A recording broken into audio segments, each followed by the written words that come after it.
Bonjour et bienvenue dans cette nouvelle vidéo du C4.1 Analyse sylvicole. Dans cette séquence 5, nous allons parler de la notion de valeur du peuplement, même si ce cours ne remplace pas celui que vous aurez en deuxième année sur la mobilisation et la valorisation d'une parcelle. Commençons par quelques généralités.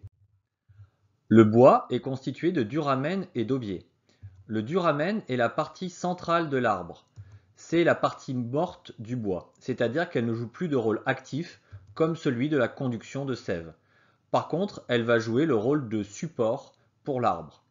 C'est celle qui a les propriétés la plus intéressantes pour les différentes transformations possibles. En limite, autour de duramen, on retrouve l'aubier. C'est une partie vivante qui va assurer la conduction de sève. Elle a des propriétés mécaniques et de séchage beaucoup moins intéressantes. Cette différence entre duramen et aubier va dépendre des essences, elle sera plus ou moins marquée.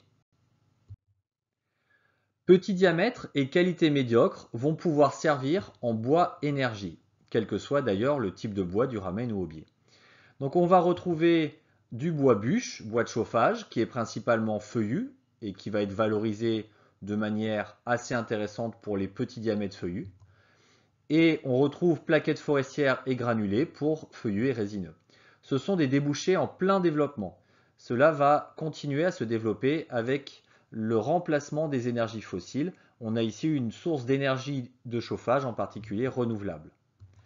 On est en gros, pour donner un ordre d'idée, autour de 15 € sur pied. Cela peut varier en fonction des endroits et de la demande locale. Plus gros diamètre ou autre essence partiront en bois d'industrie.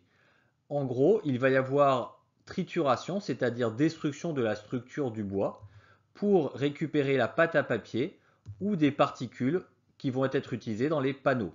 On parle de panneaux de particules qui vont servir aux meubles et autres structures.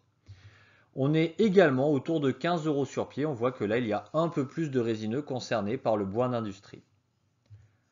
Passons au bois d'œuvre qui sera utilisé sur les grumes de qualité et de diamètre plus intéressant. On va retrouver tout ce qui est sciage et autres utilisations nobles. L'échelle de prix est large, puisqu'on va considérer par exemple dans le bois d'œuvre quelque chose qui est presque du bois d'industrie, c'est le bois de palette, donc qui va servir à l'emballage également. Donc là on est sur des faibles valeurs de bois d'œuvre et à l'inverse sur des produits très nobles qui vont servir à faire des meubles par exemple. Parlons justement de la valorisation de ces essences forestières. Chaque essence offre une famille de débouchés variables. De manière générale, les feuillus offrent une grande fourchette de possibilités. En effet, on peut partir de 10 €, en gros, hein, il peut y avoir un peu moins, un peu plus, ça c'est pour les bois énergie, les bois de trituration, et on va pouvoir aller jusqu'à 300 € et plus. Cela est permis par le fait qu'il y a des hautes qualités possibles. Attention, ces hautes qualités sont un pourcentage limité de la production totale du peuplement. Donc même si ces prix font briller les yeux, ils ne sont pas si fréquents que ça en forêt.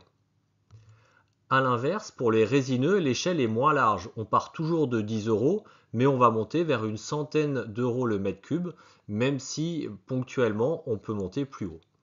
Globalement, la qualité dépend beaucoup de l'élagage de ces résineux et de la présence de nœuds ou pas dans les arbres. Évidemment, je parle pour tous ces prix de valeur sur pied et non pas bord de route. En effet, quand on vend les bois bord de route, il faut rajouter un montant qui est lié à la difficulté d'exploitation et le temps qu'il faut et le prix qu'il faut pour amener le bois bord de route. Si je prends les résineux, on a beaucoup de planches et de charpentes qui vont être utilisées. Donc on a des sections plus ou moins petites pour faire de la charpente. Et en débouché un peu plus noble, on a la menuiserie autour des fenêtres, par exemple des fenêtres bois. Pour les feuillus, on a les débouchés très nobles comme le déroulage ou le tranchage. Donc le déroulage, ça va permettre de faire des feuilles qui seront derrière collées pour faire du contreplaqué. Le tranchage va servir à habiller des meubles pour avoir un aspect de bois naturel de très haute qualité. Le mérin, c'est du chêne qui va être fendu pour faire des tonneaux. Il faut une très bonne qualité d'arbre pour pouvoir faire du mérin. L'ébénisterie, ce qu'on appelle les plots, ce sont des grumes qui sont découpées en différents plateaux et qui vont être utilisés derrière pour faire des meubles. Vous voyez une grande famille de débouchés. Là, on a des débouchés très intéressants, mais il y a tous les autres débouchés, évidemment, charpente feuillue ou même plus bas en termes de qualité.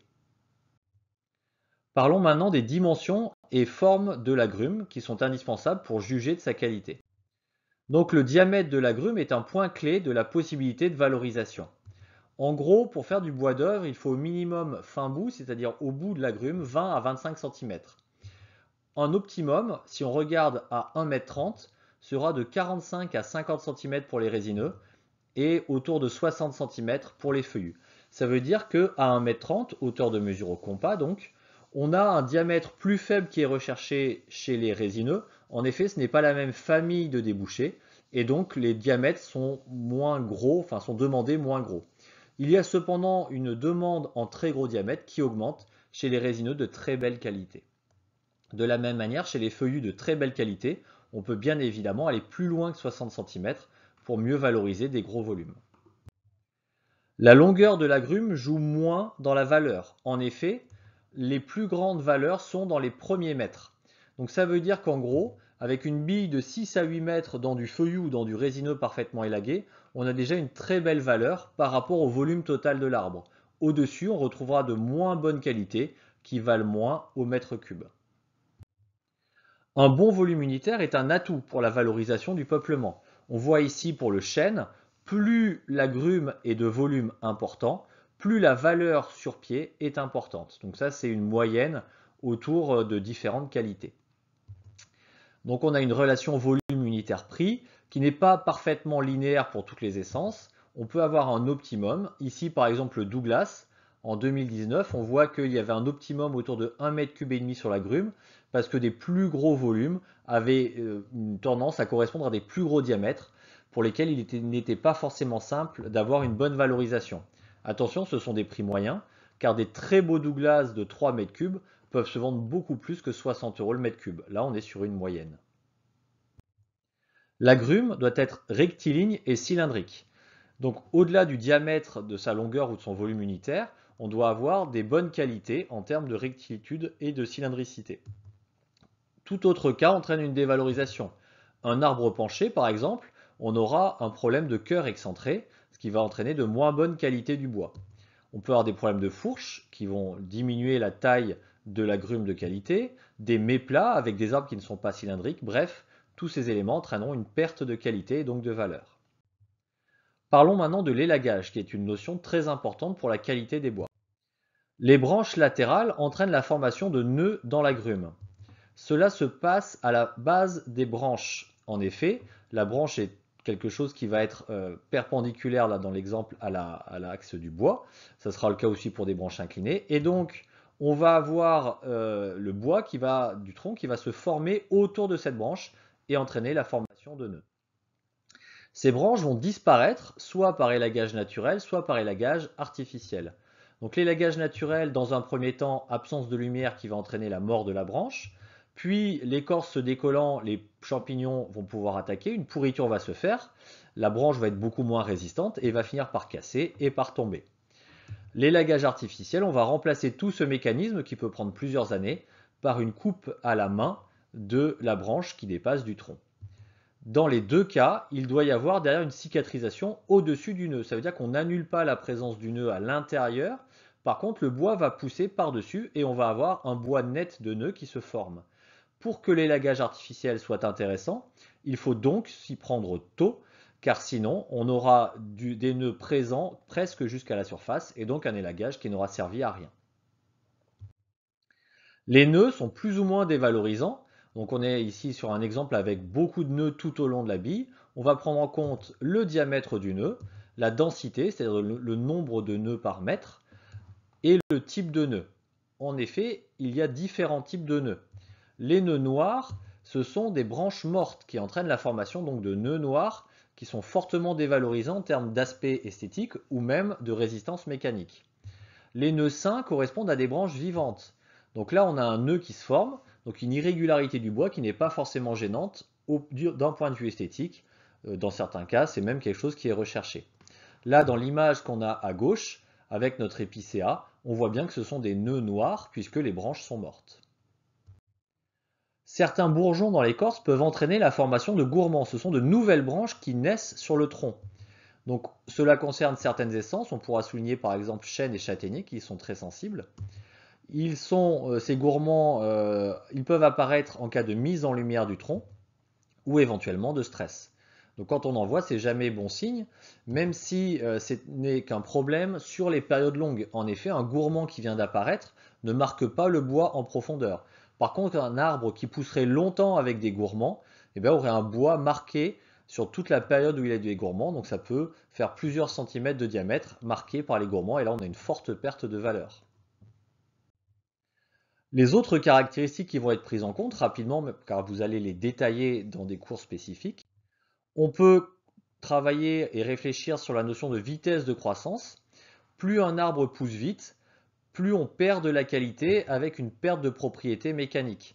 Donc par exemple, pour l'épicéa, on considère que plus de 1,5 cm sur le rayon entraîne une perte de qualité, c'est-à-dire 1 cm par an. Donc un épicéa qui ferait 60 cm de diamètre à 50 ans, on considérer qu'il y a une perte de résistance qui serait moins bon pour l'utilisation en bois de charpente. Cela dépend des essences puisque pour le Douglas, on peut avoir des vitesses plus importantes tout en conservant de bonnes propriétés mécaniques. Selon les essences, on trouve aussi des altérations qui vont déprécier le peuplement, comme par exemple la gélivure du chêne, qui est une fissure verticale liée à des grands froids, la fibre torse, qui entraîne forcément des problèmes de transformation derrière et de séchage, la roulure qui se retrouve principalement chez le châtaignier, qui va entraîner une perte complète de qualité, on ne pourra rien faire avec un bois roulé, ou le broussin, là on a un exemple extrême. Alors là on est sur une altération, mais qui dans certaines situations peut avoir une valeur, car la ronce, ce qu'on appelle la ronce de chêne, là, peut se retrouver dans ce broussin et pourrait être valorisée à part entière. Par contre, au niveau du tronc, évidemment, on ne va pas pouvoir faire les mêmes débouchés que d'habitude. Voilà donc pour l'analyse de la valeur du peuplement. Tous ces éléments permettent de se donner un ordre de grandeur en termes de valeur actuelle, mais il faudra être capable de se projeter dans le futur. Est-ce qu'une petite bille de très belle qualité, qui aujourd'hui n'a pas une très grande valeur puisqu'elle est trop petite, dans 20 ans avec une belle prise de diamètre, ne va pas devenir une très belle qualité? Voilà les questions auxquelles il faudra savoir répondre.